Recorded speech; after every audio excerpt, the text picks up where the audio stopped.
Welcome to Find Myself Free, the podcast, where we break up with booze, balance our hormones, and heal from the inside out. I'm Ellie Young, certified alcohol-free life coach and functional nutrition practitioner in training, and I'm here to help you break free from the drinking cycle and unlock your best health. After decades of gray area drinking, I was fascinated by my own capacity for change. Now I've made it my mission to pay this gift forward by sharing the biggest game-changing lessons from neuroscience to positive psychology to functional nutrition, all so you can take back your power, balance your hormones, use food as medicine, and feel better than ever. Sobriety is just the beginning. Let's heal, thrive, and create a life you love. Let's dive in. If you've ever found yourself making promises to cut back on drinking only to end up right back where you started, you're not alone. We've all been there.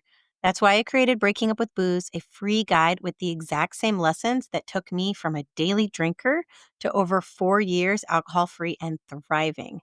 These lessons help you work smarter, not harder, when it comes to changing your relationship with alcohol. There's no relying on willpower and no fueling yourself with regret and shame. Just a quick 1-2 punch of facts that break down the beliefs, keeping you stuck in the drinking cycle and gives you on the spot tactics to manage cravings when they hit. If you've been waiting for a sign, this is it. Grab your free copy now in the show notes and start making a change that actually sticks, because you deserve to feel your best without the booze holding you back. Hey, everybody. I have a very interesting guest today that you are going to love. Meet Dupe Witherick, founder of Thrive Alcohol Free. She is a mindset and success coach specializing in the alcohol-free lifestyle and human design. She helps high-achieving professional women transform outdated habits and create a HD-aligned life that they're excited to wake up to.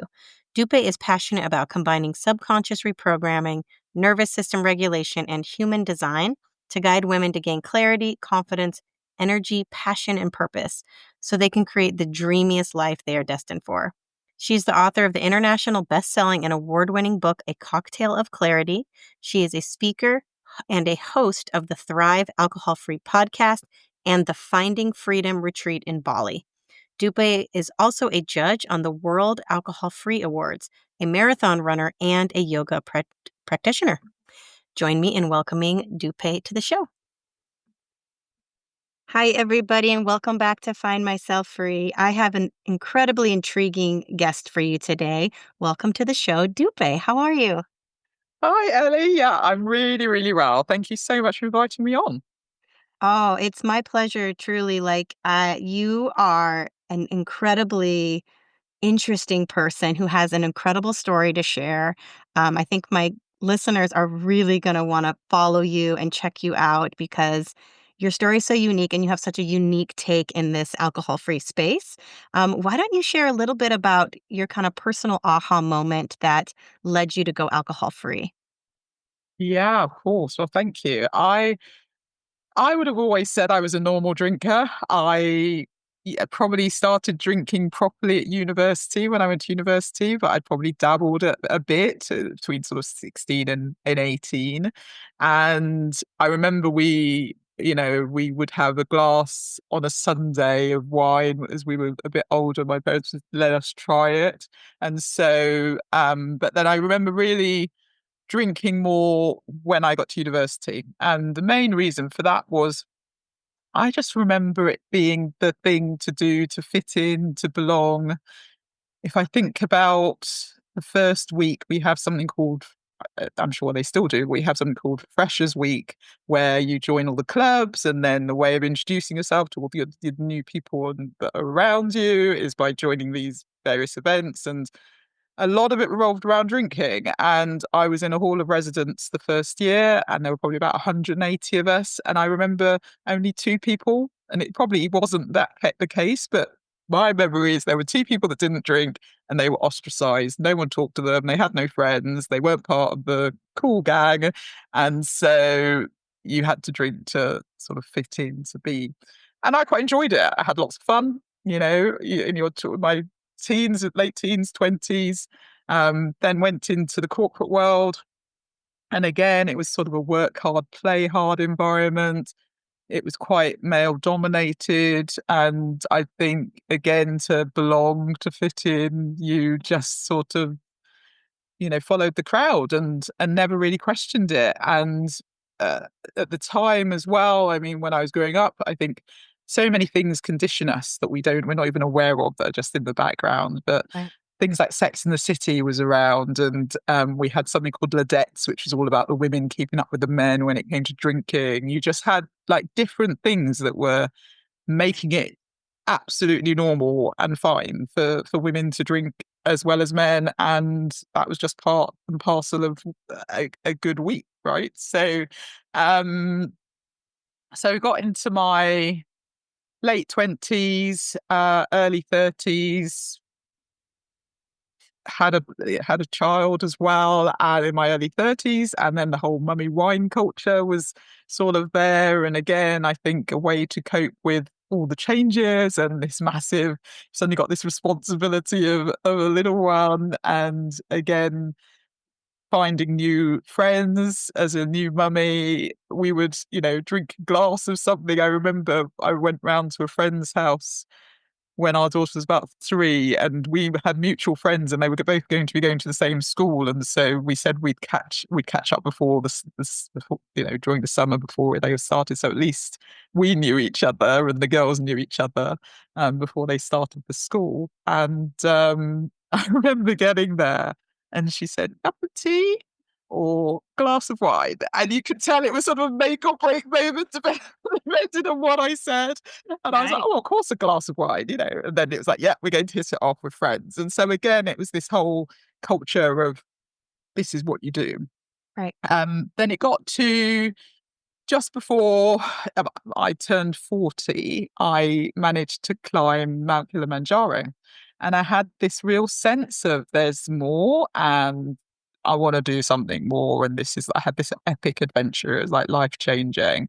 And I think I credit it to where I am today. Without it, I don't know where I'd probably still be in the same place. But it was a real epiphany moment, a real mountaintop moment, as they say. And I then came down the mountain and COVID happened. So a week later, I was working from home, and then we were in lockdown. And, like everyone else, we were trying to survive, work out what was going on. And you just sort of went through the motions. But towards the end, in the November, I decided I was going to take 21-day break from alcohol, because I just found over the years, I really changed the way I was feeling about it. So I used to drink really heavy red wines. I lived in Spain for a year in my early 20s, and that's where I think I was introduced to the whole heavy red wine piece. And that was the thing for me. That was my drink.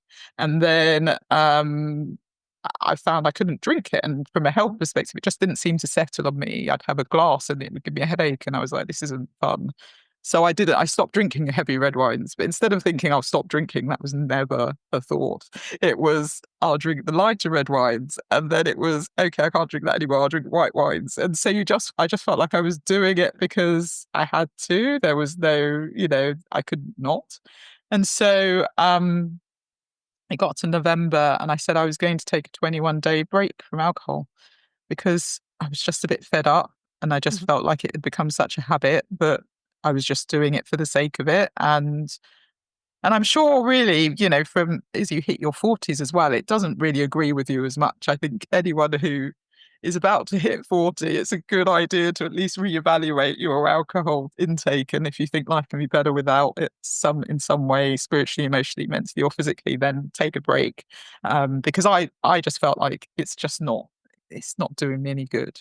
And I didn't think I'd be able to take a 21-day break, but because I tried your dry Januaries, I tried your Lents, I tried to stop drinking for various things, and inevitably I'd do a week, well, not even a week, I'd do the Monday through to the Thursday, then I'd be like, oh my goodness, I've done so well. I can Mhm. drink over the weekends, and I'll just drink on the weekends, and I'll not drink in the week. And then by the time Sunday night comes, Monday comes, you're like, well, I've failed, so I'll just keep going. I'm not going to bother.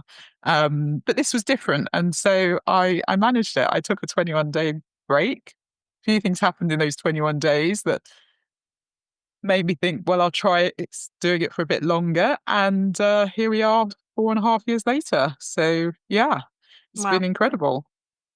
Yeah, it's really interesting. I don't think people fully understand the gift of perspective, of taking a long enough break like that, that Mm. things do shift biochemically, things shift in your thought patterns and your structure, and that's when you get the perspective of like, "Oh, wait, this is what it feels like." Instead of it feeling like a sacrifice, like you're missing out, enough days go by that it actually starts to feel like this incredible gift. And, Mm. did you use any type of programs or, communities and such to kinda inspire you or to give you some kind of foundation to build on? So at first, the first week, it was very much like white knuckling it, holding on for dear life, drinking tea, coffee, water, going to bed early, just for thinking, okay, I'm going to do it, sort of forcing myself to do it. And Right, as you say, it was more of a, let's just get through it as opposed to see the gift that it is. right. And then I think the following week was when I started to discover various things. And I remember seeing a TED talk, and I don't know how I found it, but ended up listening to this TED talk about grey area drinkers, and then another one about sobriety just being a great thing. And these were people who had chosen really to stop drinking, and they were describing this thing. And for me, it had always been very black and white. It had been you stop drinking because you either for religious reasons or because you hit rock bottom. Other than that, you'd always drink. I mean, why would you not? Right. So it was a bit of an eye opener, and I ended up also discovering an alcohol free fizz, which was again a bit of a game changer in terms of how I perceived things. And I thought if you could drink an adult drink that feels good, that tastes quite nice, and you can Yeah, wake up the next day feeling good, then why would you go back? yeah. And then I think for me, I discovered a podcast, and then I discovered a group, and I joined the Zoom probably about 2 or 3 days before the end of the 21 days. Mm, I went on a Zoom call, and there were people on it about 3 months, 6 months ahead of me, maybe a year. There was one person who's about a year ahead of on this journey. And they were talking about this pink cloud, and they were talking about how amazing they were, all the things they were doing, and how much energy they had, and how life had changed so much. And I was the one that was sort of like questioning and going, but that can't be the case. And what are you going to do when Christmas comes? And how are you going to manage it with this and that? And as I was just really, and I said, there's no way. I said, I'm doing these 21 days and then I'm done. And by the end of it, they managed to convince me to keep going for a little bit longer. yeah. And so yeah, I think community helps. I ended up doing like a course as well, an online course, and then I was reading lots of Quitlet, and the first Quitlet that I read was the joy of is it the unexpected joy The of unexpected joy of being sober. exactly Yeah, being sober, and I that love just that book. completely shifted. That was the very first one I read, and Mhm. I love it as well, and it just completely shifted my Yeah, perspective.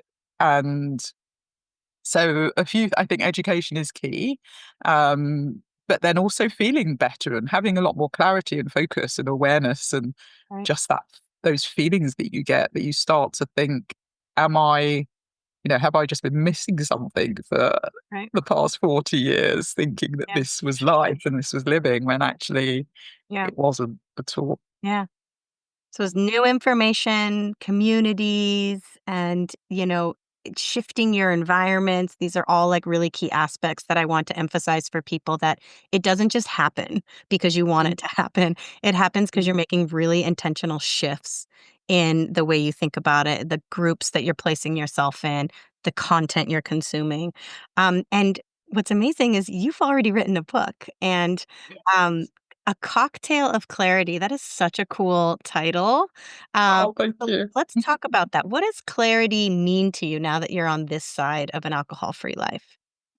Oh my goodness, it means everything. It really does. I feel like my eyes were open, the scales were lifted. You really have this huge perception of what life is and what you're capable of. And then when you stop drinking and you have that real clarity of thought and feeling and focus, you do then start to shift Mhm. how you think, what you think is possible. And I always say that actually ditching drinking is just the start. This is a huge personal growth and transformation journey. And if you're willing to be brave and to do things and to actually step out of your comfort zone, it can lead you to just the most incredible things and the most incredible experiences that you would never have thought were possible.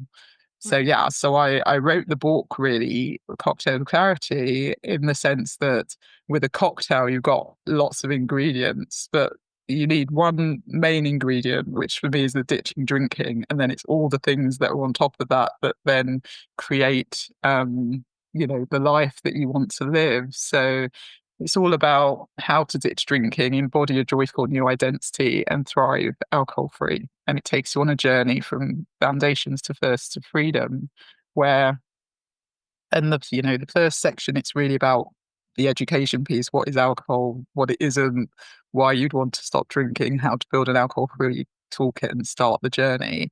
And then we move into firsts, where we're really looking at how to navigate those relationships with people who may still be drinking, how to get through the alcohol free first, how to start filling your day, in an intentional way, building healthier habits, building daily routines, morning and evening routines, how to then really start finding passions and purpose and things to do, now that you've got all this time and space. And then we move into the freedom aspect, which is understanding yourself better, really, and taking it to that next level of understanding how to better manage emotions, how to really know what your core values are, where you are, what goals you want to set, and then how do you create your vision board dream life. And so it's a really practical book, as well as obviously stories weaved throughout. But at the end of each chapter, you've got journal prompts and actions to take. And I found that a lot of people have found it so helpful just to follow along and do those actions and journal prompts and get something out of it for them. Well, congratulations on putting a incredible piece of work out there that can be a guide for so many people, because I've had a lot of coaches on here, and I know what's so important is that people just need to find their person, the person that they connect with, their message, their history, whatever resonates, whatever you're just like, oh, that's my story too. And I know Mm, I have my favorites. That's why Quit Lit is so powerful, and it's so yeah.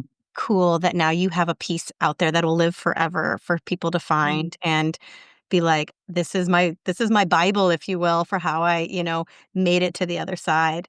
But what makes you Thank really unique is in your coaching too is you bring human design into your work. And I know you. very Mm, little about human design. I've played with it with some girlfriends at a birthday party, more with kind of like an astrological kind of playfulness. But there's yeah. so much more to it. So why don't you talk about that a little bit? Oh, thank you. Yeah, it's an amazing tool, and I discovered it a couple of years into my journey, and it really is a self-awareness deconditioning tool. And a lot of people sort of compare it to some sort of personality test, like a Myers-Briggs or a thing like that. But it's so much more. There's so many layers, and actually, the difference I like to say is when we're doing those personality tests, we're always answering either from we could answer from where we are today, but we could be answering in terms of where we want to be. We could be answering in terms of what we think the right answer should be. And so you can get lots of different answers that might not really reflect who you truly are. With human design, it's none of that. It's literally based on your birth data. And so what it does is it basically shows you what your type is. And you can be one of 5 types. And we had a really interesting conversation before this, but the 5 main types: a generator, a manifestor generator, manifesting generator, projector, and reflector. And the majority of people, say about 70% of people, are either a generator or manifesting generator. Um, about 20% of projectors, 10% are manifestors, and only 1% are reflectors. And you're the very first reflector I've met. Oh, So wow.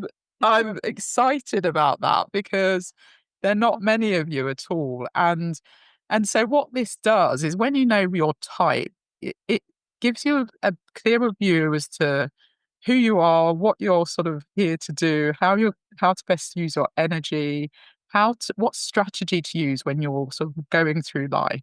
And then you can also find out what your authority is, which is all about how to make aligned decisions. So they're going to be people who can make decisions based on their gut. And so literally in the moment, you know the answer. You know if it's a yes or a no. You get that sort of visceral effect. You know, as long as you know how to listen to your gut. Because a lot of people might have stopped listening to their gut because they've been conditioned into not doing it. So as children, we may have gone aha or but we've been told not to grunt and not to sort of do that because it's rude. And so then you might have buried that. So again, it's reconnecting with that if that's something that you are in terms of your authority. Another thing could be you sleep on it for 20, any decision, you have to sleep on it. You can't make a decision in the moment. So you do have to give yourself that time, and you can't make a decision when you're really high or really low. You need to be very neutral. And then, as I was saying for you, you might be on a lunar cycle, so you actually have to wait 28 days before you make a big decision, because depending on as you move through that time, you then actually notice and get to the clear answer that you're looking for. So it helps you make aligned decisions. It also shows you like the character that you're meant to play in the world and how you show up based on your profile. And then the gates are really your strengths. And this is where I love this part of human design. And this is where you go really deep, because when you understand your gates, your strengths, you then also understand your shadows. And so a lot of people that may have been, especially women that I've worked with who've been drinking before, who have now stopped drinking and then they've gone on to do their human design, they've realized they've had a gift where actually when they're living in their shadow, the shadow's all about numbing. It's all about turning to external substances outside of themselves to help cope. It's the shadow is having some sort of victim mentality, and again then turning to substances to cope with that. And so it's how do you then do the shadow work so that you are living in your strengths? And that's a really powerful point as well. And then you learn about your centers and whether you're defined or undefined centers. All of this is just what is. None of it's good or bad. It's just you. And that's what I love about it. There's so many different things. Everyone is unique. And, with the centers, again, if it's defined center, it means you have consistent access to that type of energy. If it's undefined, you're actually taking on other people's energy, other people's emotions, other people's fears potentially that aren't yours. So it's then how do you work with that? And then finally, you can also, well, there are lots of other parts as well. This is sort of touching the main parts. But then you can also learn your incarnation cross, which is effectively a really high level view of what your purpose could be. So it's a massive tool, lots of layers. It's like an onion. You peel it back, you can learn a little bit about it each section. And what I find is a lot of us go through life wanting to be validated, and we generally look outside of ourselves for that validation. We look at getting the right title in a job, or having the brand new car, or wearing a certain designer clothes or shoes or whatever. We think that's going to validate us externally.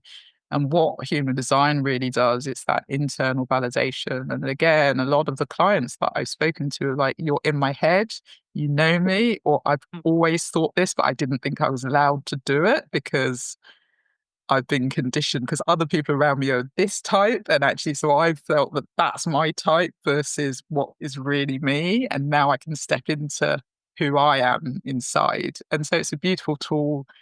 It's got lots and lots of layers. And I love going through it with people because generally it just helps people move forward. Yeah, I think it's such an introspective tool to use, especially as someone's approaching changing their relationship to alcohol, because it might explain why you've used alcohol in the way you have as a coping mechanism. But then, as far as tapping back into that intuition that comes, that Mhm. clarity when you are alcohol free, the it's just going to open up and reveal so much more about how you can like level up. You know, Yeah. it can go both directions. It can explain the past, but it can also help you connect with that future self. And that's what I love to coach. And so playing with this and giving somebody another lens through which to like look at themselves that is positive and strength driven. And like you said, it's non-value based. You're like, this isn't good, this isn't bad, but they can Mm, lean into the things that are like, oh, this is going to work better for you. And people love identifying with something. They're like, "That is me." And and exactly. and so it really is, again, just, like, fueled with positivity. And so much of coaching in the alcohol-free space is connecting with the positive side of this change instead of, like, resisting, like, all of the, like, "I feel like I'm giving up something. I feel like I'm Mhm. losing things." And, I love this as a tool for fueling that connection to the positive. Um Mm. so, what other tools do you use in your practice? I know that you work a lot with nervous system regulation as well as subconscious reprogramming. Why don't you talk a little bit about that? Yeah. So again, part of the deconditioning, we have been conditioned, and a lot of the things we do is based on our subconscious mind. And so 95% of everything we do is all based on the subconscious. So again, our thoughts are just on repeat. We end up doing the same thing every day because it's the same thoughts that we're thinking.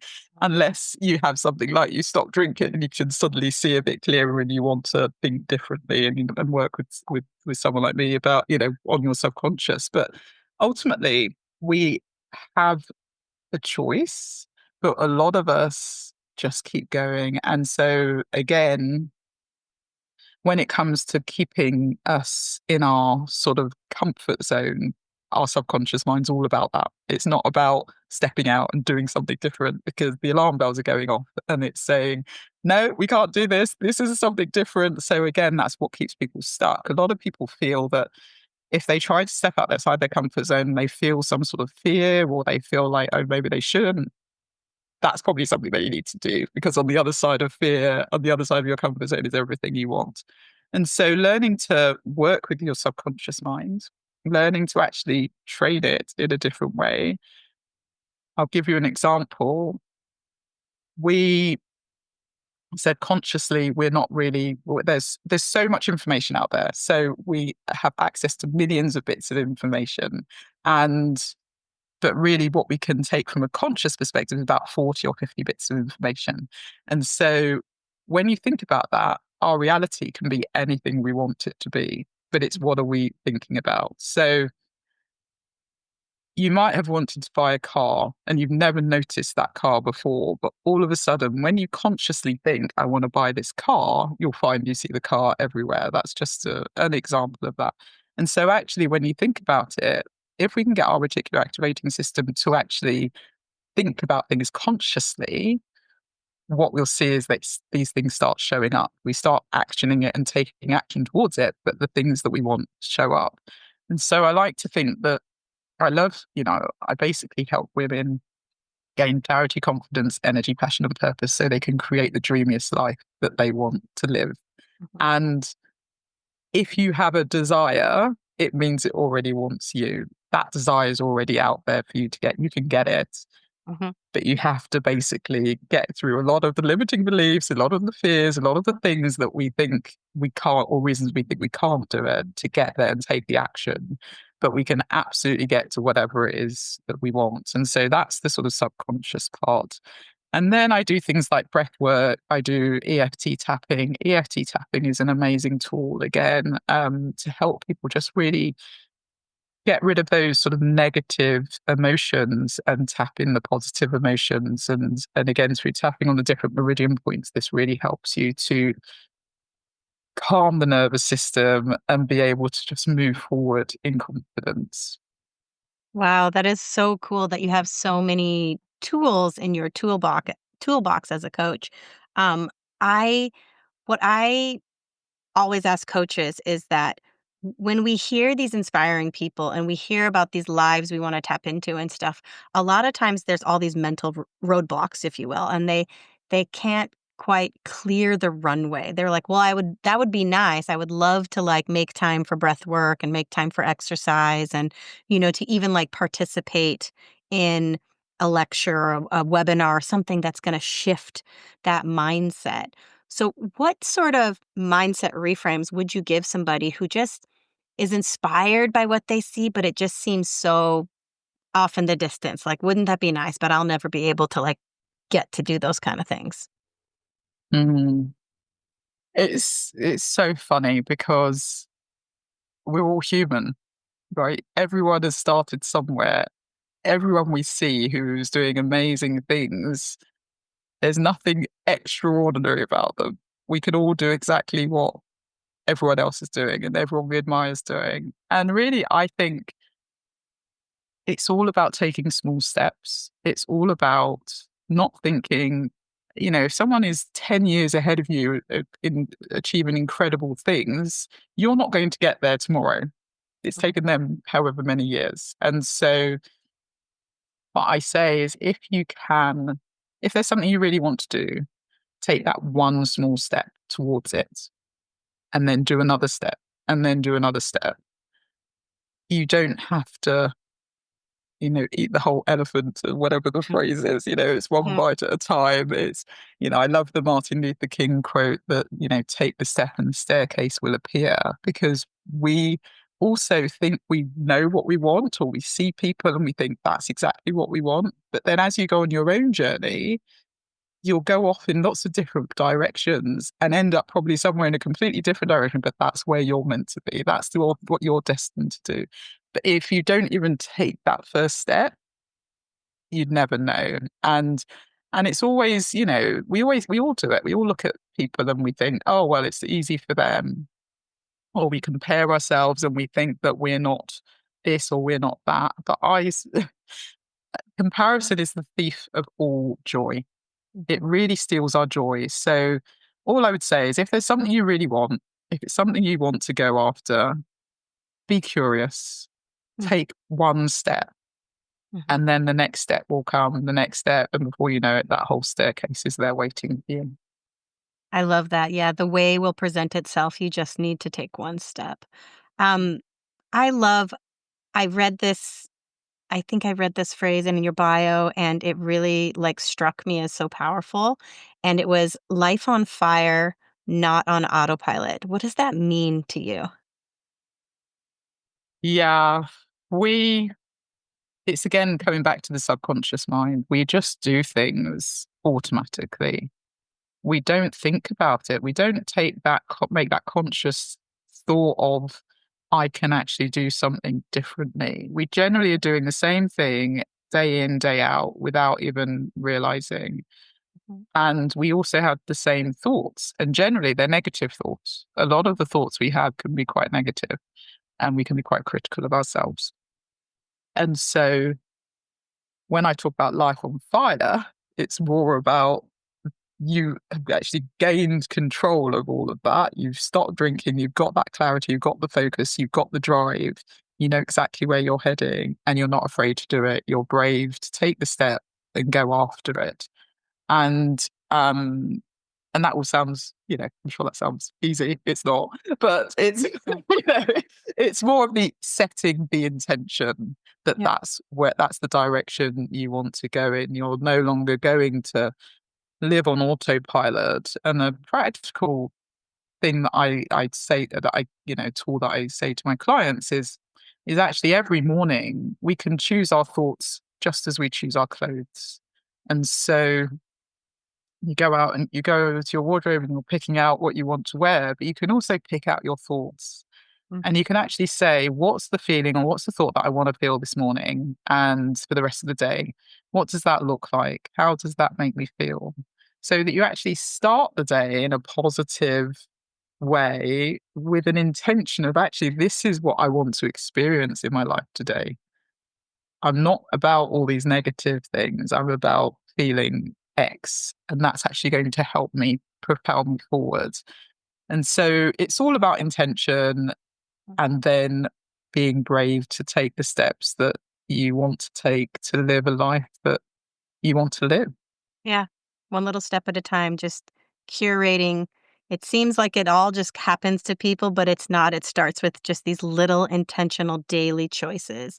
I love that. And why don't you share where people can find you? Because you are doing something incredible coming up, and this could be that baby step. I know it seems like a massive step for people to attend something like a retreat in Bali, but it kind of can be that in instigating moment of like complete shift, getting out of your environment, getting into a place where you're surrounded by other women who are motivated in the same way. Why don't you talk to us about your Mm. retreat? Oh, thank you. Yeah. So the Finding Freedom retreat in Bali is it's just going to be incredible. And I've spoken to a few of the women who are attending who've signed up now, and they're just so excited about it. And they've all had doubts. They've all had these thoughts of, oh my goodness, it's Bali. Oh my goodness, I've got to jump on a 15-hour flight or whatever it is they're doing. Oh my goodness, can I leave my child or children at home?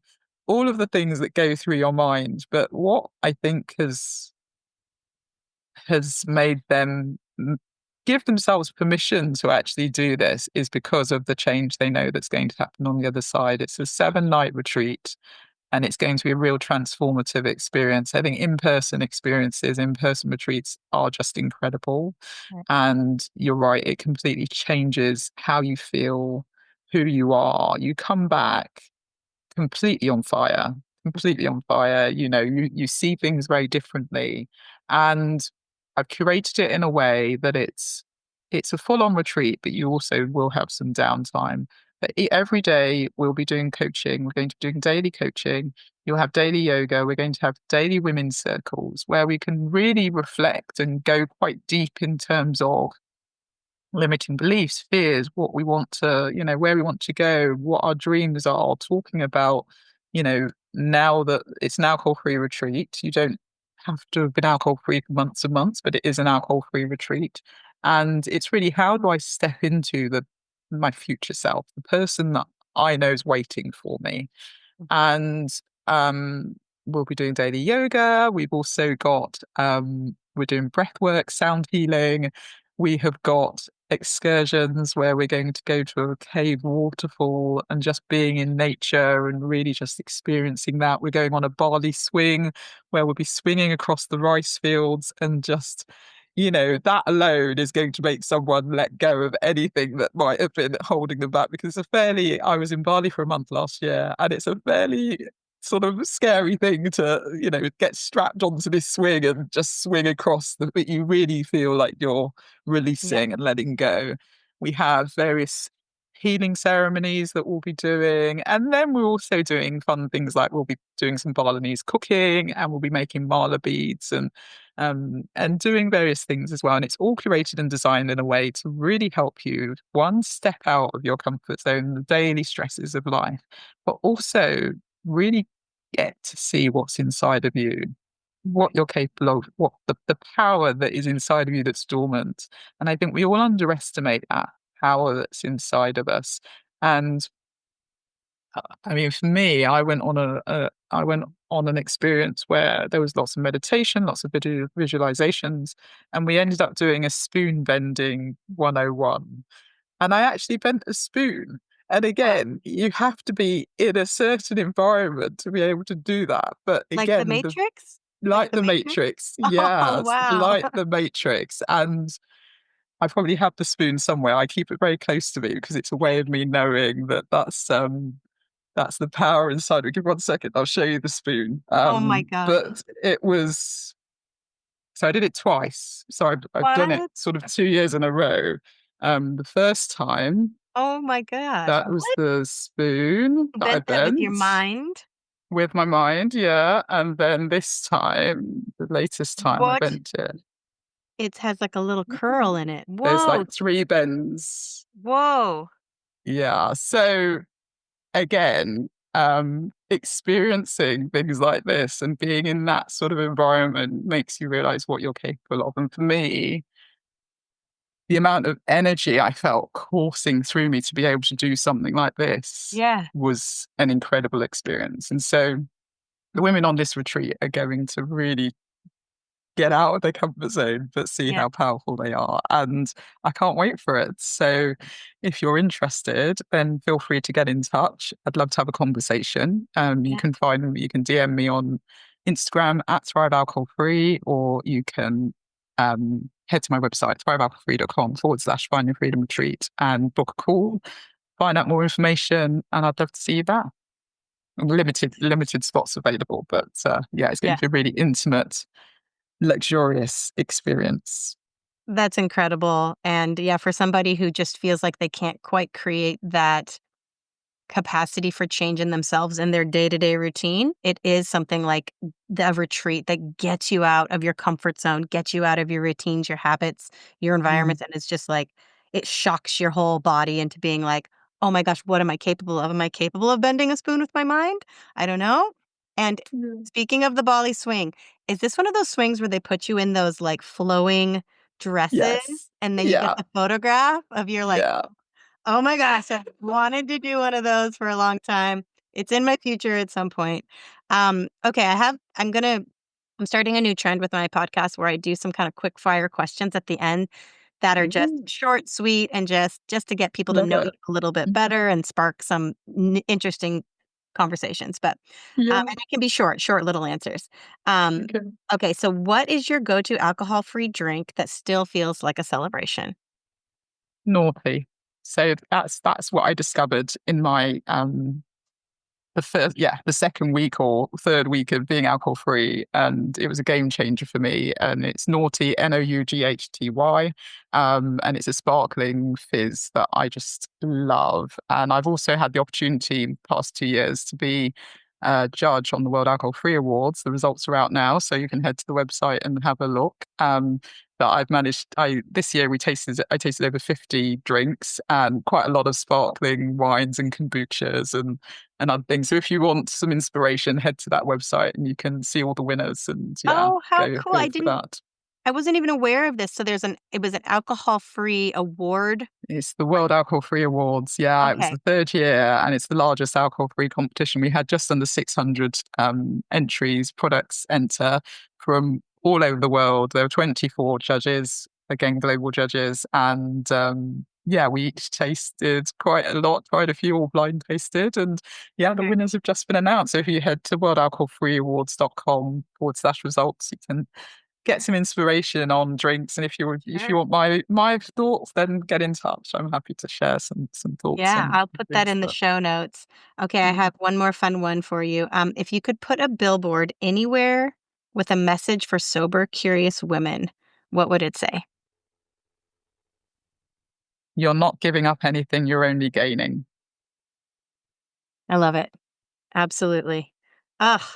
Well, this was such a beautiful conversation, Dupe. Thank you so much for taking the time to come and speak to my Oh, audience. I love exposing my community to just new people in this space that are inspiring, that have so much to offer, with all sorts of different tools that you do, from human design to Bali retreats to the subconscious reprogramming. It is just a, a wonderful way for people to grow personally, and alcohol is mm, just that little linchpin.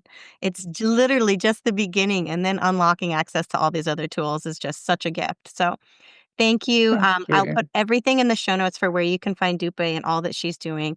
But until next time, please come on the show again if you have a new thing you'd like to share with everybody. Oh, I'd love to. Thank you so much, Ellie. And I'm looking forward to you being on my podcast as well. That's exciting. Yes, yes, that's coming up soon, and I'll be sure to share with everybody. So thank you Yeah, again. I'll talk to you soon. brilliant.